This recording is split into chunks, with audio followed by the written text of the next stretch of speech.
പ്രാർത്ഥിക്കാം. വാഗ്ദത്തങ്ങളിൽ വിശ്വസ്തനും വാക്കുമാറാത്തവനുമായ ഞങ്ങളുടെ സ്വർഗ്ഗസ്ഥപിതാവേ, ഈ വിശുദ്ധ ദിവസത്തിന്റെ പ്രഭാതത്തിൽ വീണ്ടും അതത് ഭവനങ്ങളിലായിരുന്ന ഈ ആരാധനയിലും പ്രാർത്ഥനയിലും പങ്കുചേരുവാൻ ഒരാഴ്ചയ്ക്ക് ശേഷം ഞങ്ങൾക്ക് ലഭിച്ച അവസരത്തിനായിട്ട് സ്തുതി അർപ്പിക്കുന്നു.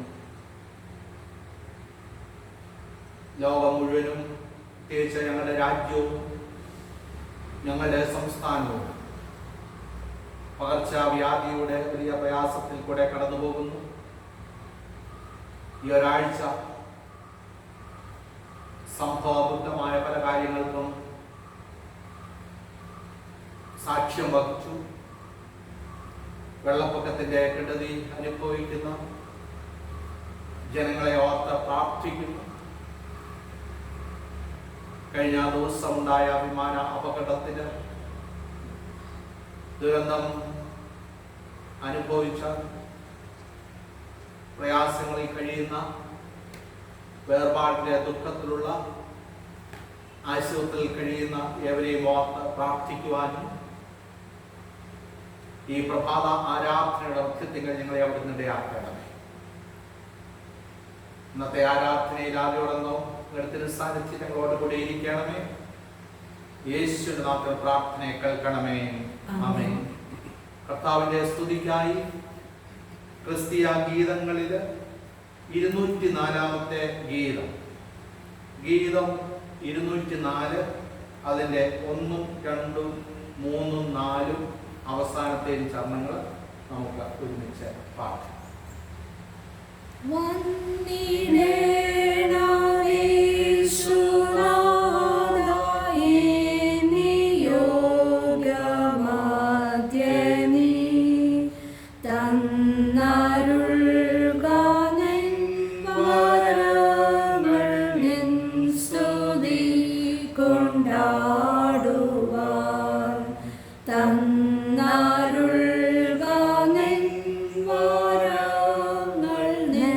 സ്തുതി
ആത്മാവാകുന്നവനെ നമസ്കരിക്കുന്നവർ ആത്മാവിലും സത്യത്തിലും നമസ്കരിക്കണം. നമ്മുടെ പിതാവായ ദൈവത്തിൽ നിന്നും കർത്താവായ യേശുക്രിസ്തുവിൽ നിന്നും നിങ്ങൾക്ക് കൃപയും സമാധാനവും ഉണ്ടാകട്ടെ. യഹോവയുണ്ടാക്കിയ ദിവസം ഇന്നും നാം സന്തോഷിച്ച് ആനന്ദിക്കാം. ഞങ്ങളുടെ അത്തരങ്ങളെ തുറക്കണമേ. പിതാവിനും പുത്രനും പരിശുദ്ധാത്മാവിനും മഹത്വം ഉണ്ടാകട്ടെ.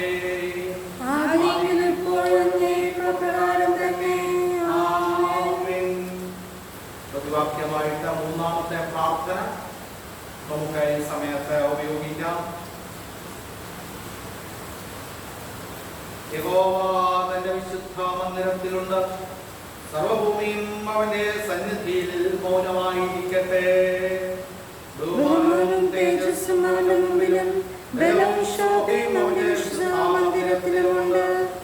ഞാനോ നിന്റെ കൃപയുടെ മഹത്വത്താൽ നിന്റെ ആലയത്തിലേക്ക് ചെന്ന് നിന്റെ വിശുദ്ധ മന്ദിരത്തിന് നേരെ നിങ്ങളുടെ ഭക്തിയോടെ ആരാധിക്കും.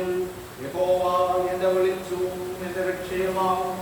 ഞാൻ ആരെ ഭയപ്പെടും? യഹോവ എന്റെ ജീവന്റെ ബലം, ഞാൻ ആരെ പേടിക്കും?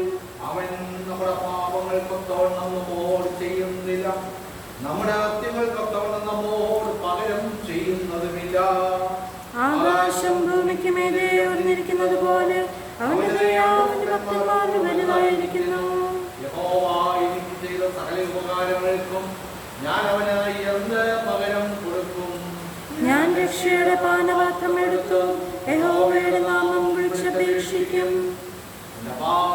എന്റെ വീണ്ടെടുപ്പുകാരനായ യഹോവേ, എന്റെ വായിലെ വാക്കുകളും എന്റെ ഹൃദയത്തിലെ ധ്യാനവും നിനക്ക് പ്രസാദമായിരിക്കട്ടെ.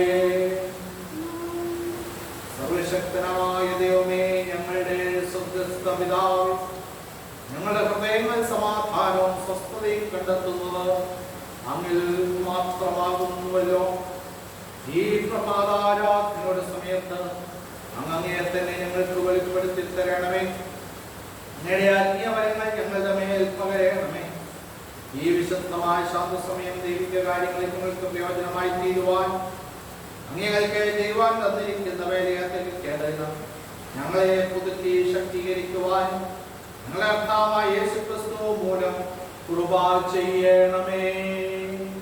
ആമേൻ. പാപസ്വീകാരം. നമുക്ക് പാപില്ല എന്ന് നാം പറയുന്നുവെങ്കിൽ നമ്മെ തന്നെ വഞ്ചിക്കുന്നു.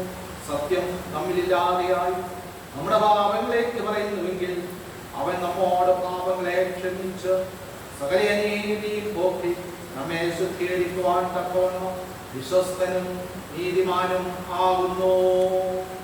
ഞാൻ എഴുന്നേറ്റപ്പന്റെ അടുക്കൽ ചെന്നവനോട്, അപ്പാ, ഞാൻ സ്വർഗ്ഗത്തോട് നിന്നോട് പാപം ചെയ്തിരിക്കുന്നു, ഇനി നിന്റെ മകനെന്ന പേരിൽ ഞാൻ യോഗ്യനല്ല എന്ന് പറയും. ദൈവരാജ്യം സമീപിച്ചിരിക്കുന്നു. മാനസാന്തരപ്പെട്ട സുവിശേഷത്തിൽ വിശ്വസിക്കുവേൻ. നമുക്കുള്ള മഹാപുരോഹിതൻ നമ്മുടെ ബലഹീനതകളിൽ സകലാർക്കും കാണിക്കുവാൻ കഴിയാത്തവനല്ല.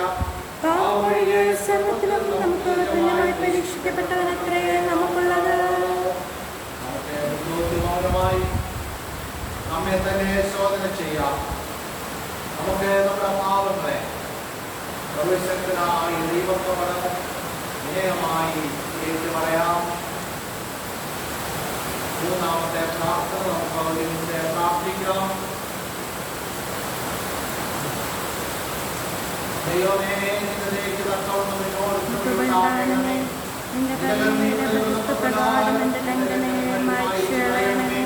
എന്നെ നന്നായി കഴുകി എന്റെ അകൃത്യം പോക്കണമേ. എന്റെ പാപം നീക്കി എന്നെ വെടിപ്പാക്കണമേ. എന്റെ ലംഘനങ്ങളെ ഞാൻ അറിയുന്നു. എന്റെ പാപം എപ്പോഴും എന്റെ മുമ്പിലിരിക്കുന്നു. നിന്നോട് തന്നെ ഞാൻ പാപം ചെയ്തു. നിനക്ക് അനിഷ്ടമായുള്ളത് ഞാൻ ചെയ്തിരിക്കുന്നു. ദൈവമേ, നിർമ്മലമായ ഒരു ഹൃദയം എന്നെ സൃഷ്ടിച്ചു. സ്ഥിരമായ ആത്മാവിനെ എന്നിൽ പുതുക്കണമേ. എന്റെ രക്ഷയുടെ സന്തോഷം എനിക്ക് തിരികെ തരണമേ. മനസ്സിൽക്കുമുള്ള ആത്മാവിനാൽ എന്നെ താങ്ങണമേ. ആമേൻ. എപ്പോഴും ക്ഷമിക്കുകയും ചെയ്യുന്ന സ്വഭാവവും ലക്ഷണവുമുള്ള ദൈവം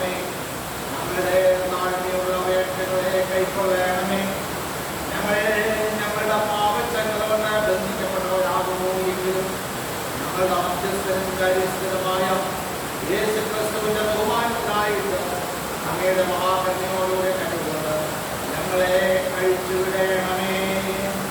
ആമേൻ. ദൈവവചന ശുശ്രൂഷ കർത്താവിനെ സ്തുതിക്കുവിൻ. കർത്താവിന്റെ നാമം സ്തുതിക്കപ്പെടട്ടെ. മൂന്നാം സങ്കീർത്തനം വാക്യപ്രതിവാക്യമായിട്ട് നമുക്ക് വായിക്കാം.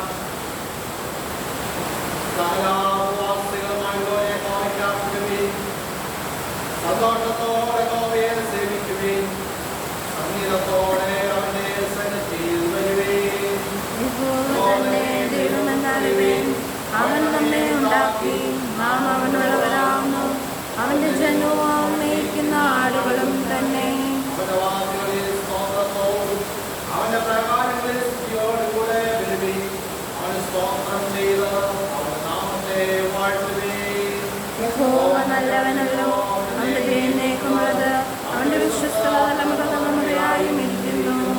പിതാവിനും പുത്രനും പരിശുദ്ധാത്മാവിനും മഹത്വമുണ്ടാകട്ടെ. ആദ്യമെങ്കിലും എപ്പോഴും നേക്കുള്ള പ്രകാരം തന്നെ. ആമേൻ. ഈ വിശുദ്ധാത്മത്തേക്കുള്ള പ്രത്യേക സങ്കീർത്തനം 127 സങ്കീർത്തനം വാക്യപ്രതിവാക്യമായിട്ട് നമുക്ക് വായിക്കാം. സങ്കീർത്തനം 127. യഹോവ വീട് പണിയാതിരുന്നാൽ പണിയുന്നവർ വൃദ്ധ അധ്വാനിക്കുന്നു. യഹോവ പട്ടണം കാക്കാതിരുന്നാൽ കാവൽക്കാരൻ വൃദ്ധ ജാഗരിക്കുന്നു. അധികാലത്ത് എഴുന്നേൽക്കുന്നതും താമസിച്ച് കിടക്കാൻ പോകുന്നതും കഠിന പ്രയത്നം ചെയ്ത് ഉപജീവിക്കുന്നതും വ്യക്തമത്രേ. തന്റെ പ്രിയനോ അവൻ അത് വൃത്തത്തിൽ കൊടുക്കുന്നു. മക്കൾ യഹോവ നൽകുന്ന അവകാശവും ഉദരഫലം അവൻ തരുന്ന പ്രതിഫലവും തന്നെ. കയ്യിലെ വസ്ത്രങ്ങൾ എങ്ങനെയോ അങ്ങനെയാകുന്നു യൗവനത്തിലെ മക്കൾ. അവയെ കൊണ്ട് തൻ്റെ ആവനാഴിക നിറച്ചിരിക്കുന്ന പുരുഷൻ ഭാഗ്യവാൻ. നഗരവാതിൽക്കൽ വെച്ച് ശത്രുക്കളോട് സംസാരിക്കുമ്പോൾ അങ്ങനെയുള്ളവർ ലജ്ജിച്ചു പോകില്ല.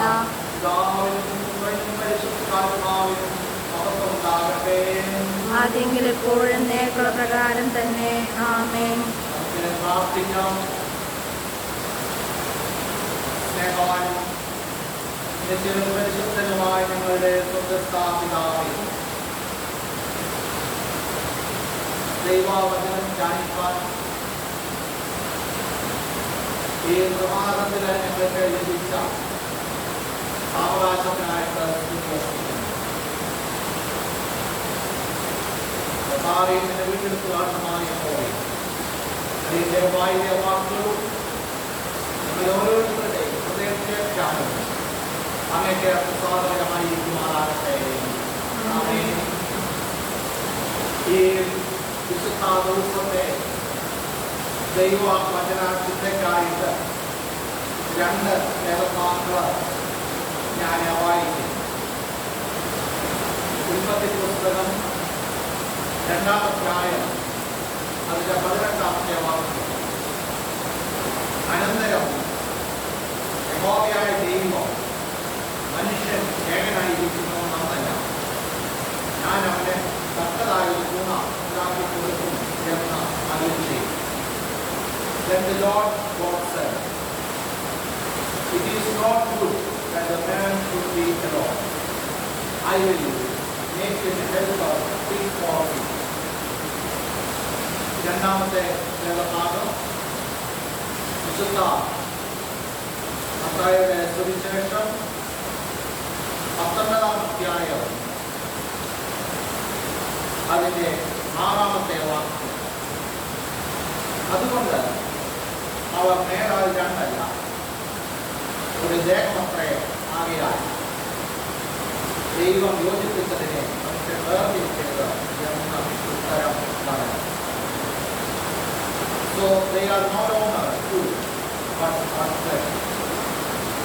What therefore God has joined together, let no man separate. അനുഗ്രഹീതമായ ഈ വിശുദ്ധ ദിവസം പ്രതികൂലമായ കാലാവസ്ഥയുടെയും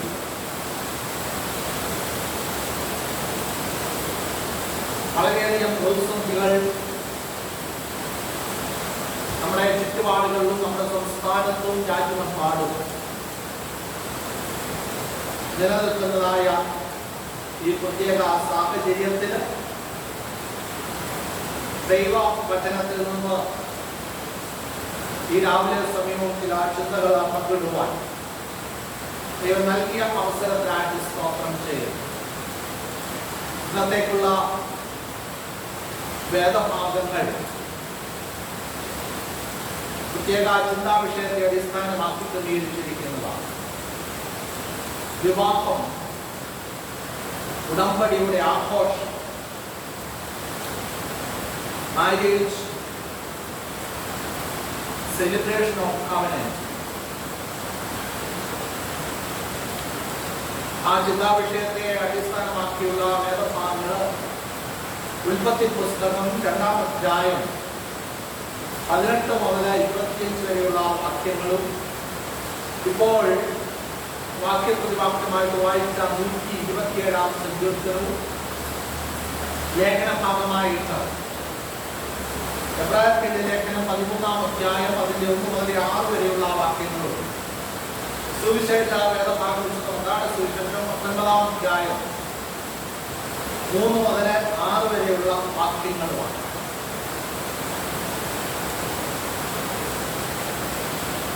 വ്യക്തികൾക്കും കുടുംബങ്ങൾക്കും മനുഷ്യ ജീവിത പ്രയാണത്തിൽ വളരെയധികം സ്ഥാനമുണ്ട് എന്ന് വേദപുസ്തകം നമ്മെ ഓർമ്മിപ്പിക്കുന്നു.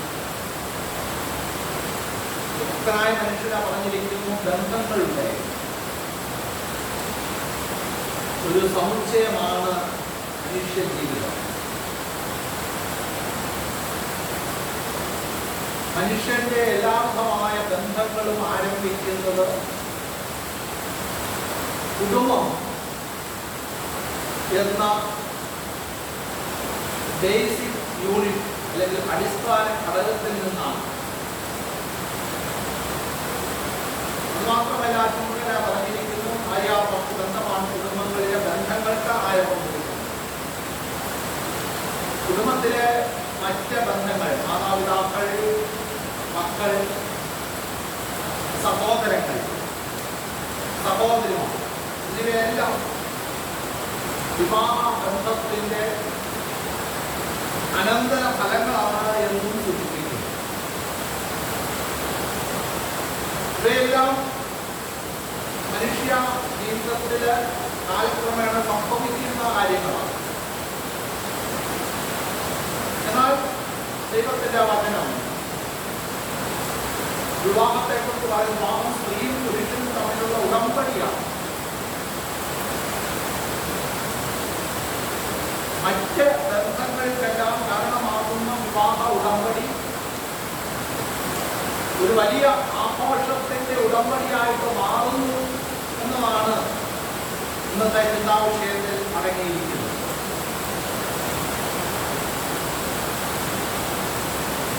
ചിന്തയ്ക്ക് ആധാരമായിട്ട് വായിച്ച 2 വേദഭാഗങ്ങളിൽ നിന്ന് 2 ചിന്തകൾ വളരെ ചുരുക്കമായിട്ട് പറയുവാനായിട്ട് ആഗ്രഹിക്കുന്നു.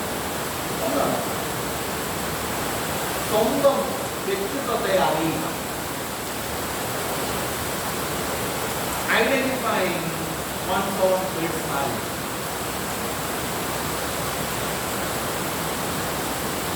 വ്യക്തിത്വത്തെ എങ്ങനെയാണ് മനസ്സിലാക്കുന്നത് എന്ന് ദൈവത്തിന്റെ വചനം നമ്മെ ഓർമ്മിപ്പിക്കും. ആദിമ കുടുംബത്തെക്കുറിച്ചാണ് ഉൽപ്പത്തി പുസ്തകം 2-ാം അധ്യായത്തിൽ വിവരിക്കുന്നത്. അവിടെ ആദാമുണ്ടാക്കുന്ന ഒരു വലിയ തിരിച്ചറിവ് താൻ ഏകനാണ്.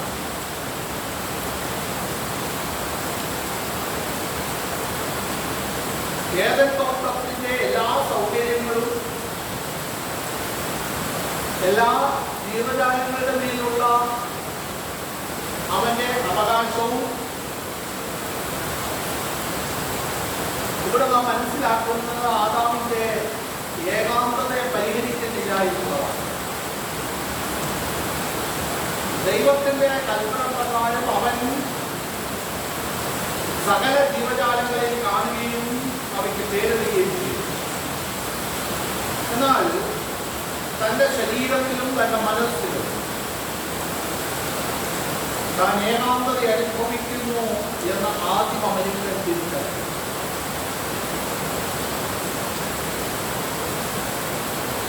ആ സമയത്താണ് അത് മനസ്സിലാക്കുന്നത് ഇപ്പോൾ നിലനിൽക്കുന്നതായ എല്ലാ സാമൂഹ്യ ബന്ധങ്ങൾക്കും അപ്പുറമായിട്ട് തനിക്ക് ജീവിതത്തിൽ ഒരു കൂട്ട് വേണമെന്നുള്ള തിരിച്ചറിവ് ഉണ്ടാകുന്നു. അത് ദൈവത്തിന്റെ മുന്നിൽ നിന്നാണ് ആ അറിവുകൾ അവൻ വീഴുന്നത്. ദൈവിക കൂട്ടായ്മയിൽ തന്നോടൊപ്പം നിൽക്കുവാൻ മറ്റു ജീവജാലങ്ങൾക്ക് സാധിക്കുന്നില്ല എന്ന ആദാം തിരിച്ചറിഞ്ഞു. അതുപോലെ ദൈവ സ്വരൂപത്തിൽ സൃഷ്ടിക്കപ്പെട്ട തനിക്ക് അനുയോജ്യമായ ഒരു വസ്തുവിനെയോ ജീവനുള്ളതിനെയോ അതാം കാണുന്നില്ല.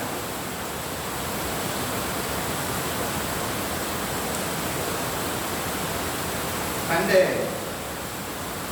വ്യക്തിത്വം ജീവിതത്തിൽ താൻ തിരിച്ചറിയും.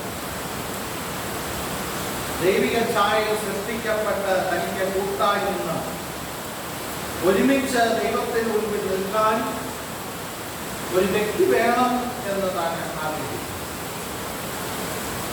ഇവിടെ കുടുംബങ്ങളുടെ അടിസ്ഥാനം ദൈവമാണ് എന്ന യാഥാർത്ഥ്യം വളരെ അർത്ഥമാണ്. തൻ്റെ വ്യക്തിത്വത്തിന്റെ പൂർണ്ണത അതിൽ സംഭവിക്കുന്ന അത് മനസ്സിലാക്കും. രണ്ടാമത് വിശുദ്ധ മത്തായിയുടെ സുവിശേഷം 19-ാം അധ്യായത്തിലാണ് 1 മുതൽ 6 വരെയുള്ള വാക്യങ്ങളിൽ കർത്താവായ യേശുവിനോടുള്ള പരീശന്മാരോട് ചോദ്യങ്ങൾക്കുള്ള മറുപടിയായിട്ടാണ്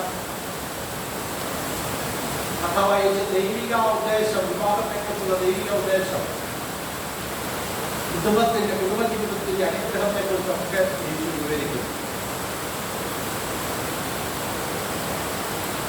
അവിടെ ആ ഭാഗത്ത് നിന്ന് ലഭിക്കുന്ന രണ്ടാമത്തെ ചിന്ത, വിവാഹം എന്ന് പറയുന്നത് ദൈവിക പദ്ധതിയോടുള്ളൊരു സമർപ്പണം. വിവാഹത്തെപ്പറ്റിയും വിവാഹമോചനത്തെക്കുറിച്ചും യേശു നൽകിയിട്ടുള്ള ഉപദേശത്തെക്കാൾ സാരവത്തായ ഉപദേശം, അർത്ഥവത്തായ ഉപദേശം ഒരു മത നേതാക്കന്മാരും നാളിതുവരെ നൽകിയിട്ടില്ല.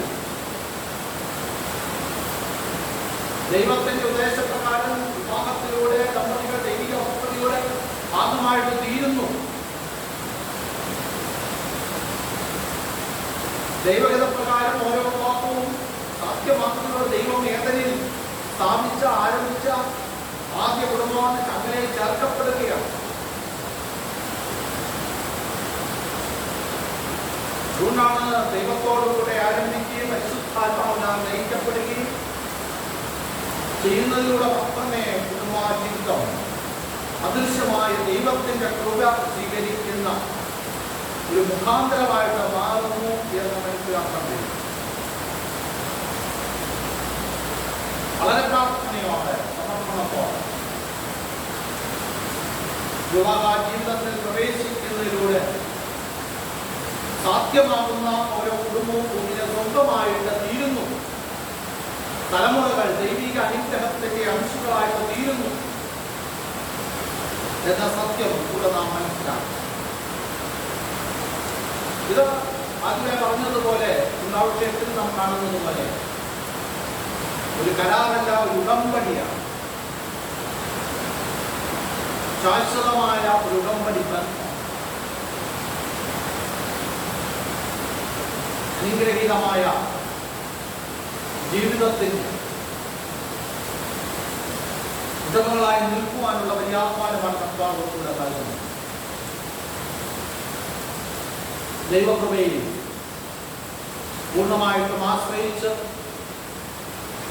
ദൈവകൃപയിൽ നിൽക്കുവാൻ ദൈവം നമ്മെ അവിടുന്ന് ഇടയാക്കട്ടെ എന്ന് പ്രാർത്ഥിക്കുന്നു. അതിന് ദൈവത്തിന്റെ പരിശുദ്ധാത്മാവ് നമ്മെ സഹായിക്കുകയും ചെയ്യുവാനാകട്ടെ. ആമേൻ. എല്ലാവർക്കും കൂടെ ചേർന്ന് അപ്പോസ്തല വിശ്വാസ പ്രമാണം ദൈവസന്നിധിയിൽ ഒരുമിച്ച് ഏറ്റുവരാം. സർവശക്തിയുള്ള പിതാവായി ആകാശത്തെയും ഭൂമിയെയും സൃഷ്ടിച്ചായ ദൈവത്തിൽ ഞാൻ വിശ്വസിക്കുന്നു. അവന്റെ ഏകപുത്രനായ നമ്മുടെ കർത്താവായ യേശുക്രിസ്തുവിൽ ഞാൻ വിശ്വസിക്കുന്നു. അവൻ പരിശുദ്ധാത്മാവിനാൽ ജനിച്ചു, പിലാത്തോസിന്റെ കീഴിൽ കഷ്ടപ്പെട്ടു, ക്രൂശിക്കപ്പെട്ടു, മരിച്ചു, അടക്കപ്പെട്ടു. അവൻ പാതാളത്തിലേക്ക് ഇറങ്ങി, മൂന്നാം ദിവസം മരിച്ചതിൽ നിന്ന് പിന്നെയും ഉയർത്തെഴുന്നേറ്റു. അവൻ സ്വർഗത്തിലേക്ക് ഇറങ്ങി സർവശക്തിയുള്ള പിതാവായ ദൈവത്തിന്റെ വലത്തുഭാഗത്തിരിക്കുന്നു. അവിടെ നിന്ന് അവൻ ജീവനെയും മരിച്ചവരെയും ന്യായം വിധിപ്പാനിരിക്കുന്നു. സഭയിലും വിശുദ്ധന്മാരുടെ സംസർഗത്തിലും പാപമോചനത്തിലും ശരീരത്തിന്റെ പുനരുദ്ധാനത്തിലും നിത്യജീവനിലും ഞാൻ വിശ്വസിക്കുന്നു. ആമേൻ. ഞങ്ങളോടുകൂടെ നമുക്ക് പ്രാർത്ഥിക്കാം. ഞങ്ങളോട് കരുണയുണ്ടാകണമേ. ക്രിസ്തുവേ ഞങ്ങളോട് കരുണയുണ്ടാകണമേ. ഞങ്ങളോട് കരുണയുണ്ടാകണമേ. സ്വർഗ്ഗസ്ഥനായ ഞങ്ങളുടെ പിതാവേ, നിന്റെ നാമം വിശുദ്ധീകരിക്കപ്പെടണമേ. നിന്റെ രാജ്യം വരണമേ. നിന്റെ ഇഷ്ടം സ്വർഗ്ഗത്തിലെ പോലെ ഭൂമിയിലുമാകണമേ. ഞങ്ങൾക്ക് ആവശ്യമുള്ള ആഹാരം തരണമേ. ഞങ്ങളുടെ അടക്കാരോട് ഞങ്ങൾ ക്ഷമിച്ചിരിക്കുന്നത് പോലെ ഞങ്ങളുടെ മരണങ്ങളോട് ക്ഷമിക്കണമേ. ഞങ്ങളുടെ പരീക്ഷയിലേക്ക് എടുക്കാതെ ദുഷ്ടങ്ങളെ വിടുവിക്കണമേ. രാജ്യവും ശക്തിയും മഹത്വവും നിനക്കുള്ളതല്ലോ. ആമേൻ. ഞായറാഴ്ചത്തേക്കുള്ള അപേക്ഷ വിവാഹമെന്ന ഉടമ്പടിയെ സ്ഥാപിച്ച സകല കുടുംബങ്ങളുടെയും നാഥനായ ദൈവമേ, കുടുംബങ്ങളുടെ സ്നേഹബന്ധങ്ങളെ ശക്തിപ്പെടുത്തണമേ. കുടുംബങ്ങളിൽ പരസ്പര സ്നേഹം ശക്തിപ്പെടുവാനും തലമുറകളിൽ സ്നേഹത്തിന്റെയും കരുതലിന്റെയും തമ്മിൽ വളരുവാനും സമൂഹം സ്ഥിരാടിസ്ഥാനത്തിൽ നിൽക്കുവാനും വിവാഹം മാനമുള്ള അവസ്ഥയെ എല്ലാവരും അംഗീകരിക്കുവാനും ഇടയാകണമെന്ന് അങ്ങയോടും പരിശുദ്ധാത്മാവിനോടും കൂടെ ഏകദൈവമായി കലാവസ്ഥയും കൂടാതെ ജീവിച്ചു വാഴുന്ന യേശുക്രിസ്തു മൂലം ഞങ്ങൾ അപേക്ഷിക്കുന്നു. ആമേൻ. സമാധാനത്തിനായി നമുക്ക് പ്രാർത്ഥിക്കാം. സമാധാനത്തിന്റെ അഭാവം ഐക്യമത്വത്തിൽ ഇഷ്ടപ്പെടുന്നതുമായ ദൈവമേ, അങ്ങേ അറിയുന്നത് ഞങ്ങളുടെ നെഞ്ചിക്ക് വിടിയിരിക്കുന്നു. അങ്ങെ സേവിക്കുന്നത് ഞങ്ങളുടെ സ്വാതന്ത്ര്യമാകുന്നു. അങ്ങയുടെ സംരക്ഷണത്തിൽ ഞങ്ങൾ ഉറപ്പോടെ ആശ്രയിച്ച് നമ്മൾ യാതൊരു ഉദ്യോഗങ്ങളുടെയും ശക്തിയെ ഭയപ്പെടാതിരിക്കുവാനാവില്ല. നിങ്ങളെ ശത്രുക്കളുടെ ആക്രമണങ്ങളൊക്കെ ഞങ്ങളെ യേശുക്രിസ്തുവിന്റെ ജലം മൂലം കാക്കുക വേണമേ. കൃപയ്ക്കായുള്ള അപേക്ഷ സർവശക്തനായ കർത്താവേ, നിന്റെ ദൈവമേ, അങ്ങയുടെ മഹാശക്തിയുള്ള സംരക്ഷണത്തിന് ഞങ്ങളുടെയും ശരീരത്തിലും ആത്മാവിലും പാലിക്കപ്പെടേണ്ടത് ഞങ്ങളുടെ ശരീരങ്ങളെയും വർത്തമാനങ്ങളുടെ വഴികളിൽ നിർമ്മിക്കുവാൻ ഇഷ്ടം തോന്നണമെന്ന് ഞങ്ങളുടെ കർത്താവും രക്ഷിതാവായ യേശുക്രിസ്തു മൂലം ഞങ്ങൾ നിന്നോട് അപേക്ഷിക്കുന്നു. ആമേൻ. ചില നിമിഷങ്ങൾ ദൈവസ്ഥലത്തിൽ ശാന്തമായിട്ട് പ്രാർത്ഥനയ്ക്കായിട്ട് ചെലവഴിക്കാൻ പ്രഭാതത്തിൽ വീണ്ടും എഴുന്നേറ്റ് ദൈവത്തിന് മഹത്വം കരയറ്റുവാനും കുടുംബമായിട്ട് പ്രാർത്ഥനയിൽ പങ്കുചേരുവാനും ദൈവവചനം ശ്രമിക്കുവാനും വേദനയ്ക്ക് ഭാരപ്പെടുകയും ചെയ്യുന്ന ഒരു വലിയ സമൂഹത്തെ ഓർത്ത് പ്രാർത്ഥിക്കുവാനും നമ്മുടെ വ്യക്തിപരമായ ആവശ്യങ്ങളെ ദൈവകരങ്ങളിൽ സമർപ്പിക്കുവാനും ലഭിച്ച അവസരത്തിനായിട്ട് സ്തോത്രം ചെയ്യാം.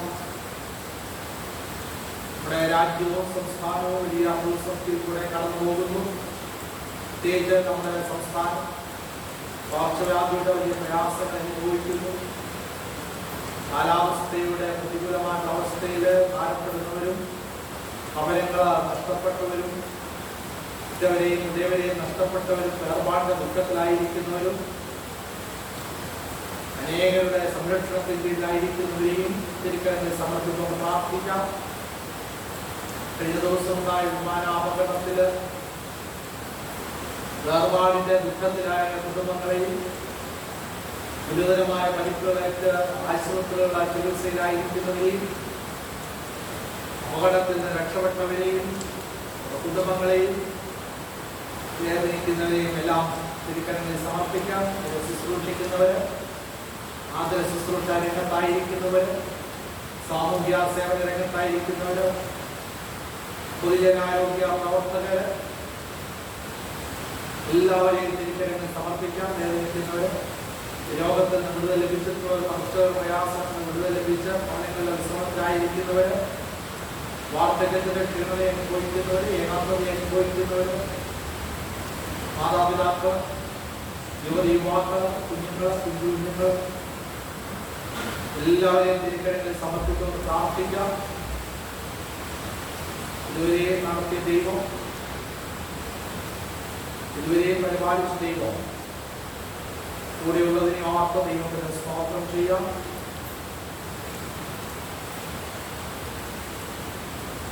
നമ്മുടെ വ്യക്തിപരമായ ആവശ്യത്തെ തിരുക്കരങ്ങളിൽ സമർപ്പിക്കാം.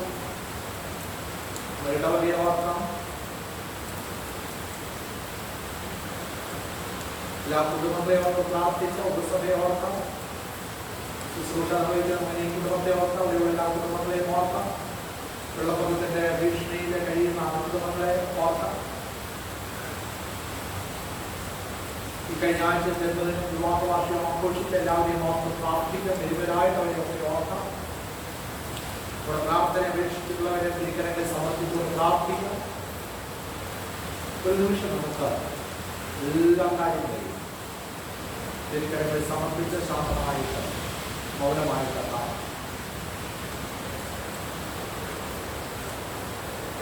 കർത്താവേ, ഞങ്ങളുടെ പ്രാർത്ഥനയെ കേൾക്കണമേ. പൊതുവെയുള്ള സ്തോത്രം ഉപയോഗിക്കാം. സർവശക്തിയുള്ള ദൈവമേ, സകല കണ്ണുകളുടെയും പിതാവേ, അയോഗ്യരായ അടിയാരോടും സകല മനുഷ്യരോടും അങ്ങേക്കുള്ള സകല നന്മയ്ക്കായിട്ടും ആർദ്രകന്മയ്ക്കായിട്ടും ഞങ്ങൾ നീക്കിയ മഹാത്മ്യവും മനഃപൂർവ്വമായുള്ള സ്തോത്രം ചെയ്യുന്നു. ഞങ്ങളെ സ്നേഹിച്ചതിനും പരിപാലിക്കുന്നതിനും ഈ ആയുസ്സിലെ സകലങ്ങൾക്കും എല്ലാറ്റിനും മേലായി ഞങ്ങളുടെ യേശു ക്രിസ്തു മൂലം ലോകത്തെ വീണ്ടെടുത്തവരെ വിലപിച്ചുകൂടാത്ത സ്നേഹത്തിന് വേണ്ടി കൃപാവഴികൾക്ക് വേണ്ടി മഹത്വത്തിന്റെ പ്രത്യാശയ്ക്ക് വേണ്ടി ഞങ്ങൾ അതിനെ സ്തുതിക്കുന്നു. ഞങ്ങളുടെ ഹൃദയങ്ങൾ മായകൂടാതെ നന്ദിയുള്ളവയായി തീരേണ്ടതിന് അങ്ങനെ സേവിക്കുന്നതിനെ ഞങ്ങളെ ഏൽപ്പിച്ചു. ഞങ്ങളുടെ നാളുകളൊക്കെ വിശുദ്ധിയോടും നീതിയോടും അങ്ങനെ ഉൽപ്പാദനം നടന്ന ഞങ്ങളുടെ അത്രങ്ങൾ കൊണ്ട് മാത്രമല്ല, ഞങ്ങളുടെ നടപ്പിലൂടെ സ്തുതിയെ പ്രസിദ്ധപ്പെടുത്താൻ ഞങ്ങളുടെ സകല കണ്ണുകളെയും കുറിച്ച് തക്കതായ ബോധം ഞങ്ങൾക്ക് വരണമെന്ന് ഞങ്ങളുടെ യേശു ക്രിസ്തു മൂലം ഞങ്ങൾ നിന്നോട് അപേക്ഷിക്കുന്നു. അവൻ നിനക്ക് പരിശുദ്ധാത്മാവും സകല ബഹുമാനവും മഹത്വവും കലാവസരം കൂടാതെ ഉണ്ടായിരിക്കുമാറാകട്ടെ.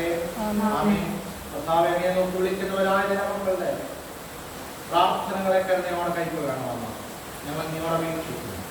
ഇന്ന കാര്യങ്ങളെ ചെയ്യേണ്ടതാകുന്നു എന്നവർ കണ്ടറിവാനും അവയെ സ്വസ്ഥതയോടെ നിവർത്തിക്കുവാൻ കൃപയും ശക്തിയും ലഭിക്കുവാനും ഞങ്ങളുടെ കർത്താവായ യേശുമിശിഹാ മൂലം കൃപ നൽകണമേ. ആമേൻ. ആശീർവാദത്തിനായി നമ്മുടെ നിലകളെ വണക്കാം. കർത്താവ് നിങ്ങളെ അനുഗ്രഹിച്ച് കാക്കുമാറാകട്ടെ. കർത്താവ് തന്നെ തിരുമുഖങ്ങളുടെ മേൽ പ്രകാശിപ്പിച്ച് നിങ്ങളോടെ കൂടെയുള്ളവനാകട്ടെ. ഇങ്ങനെ പിതാവും പുത്രനും പരിശുദ്ധാത്മാവുമായ ദൈവത്തിന്റെ കൃപയും അനുഗ്രഹവും എപ്പോഴും നിങ്ങളോടുകൂടെ നിങ്ങളുടെ കുടുംബത്തോടു കൂടെ ഉണ്ടായിരിക്കുമാറാകട്ടെ.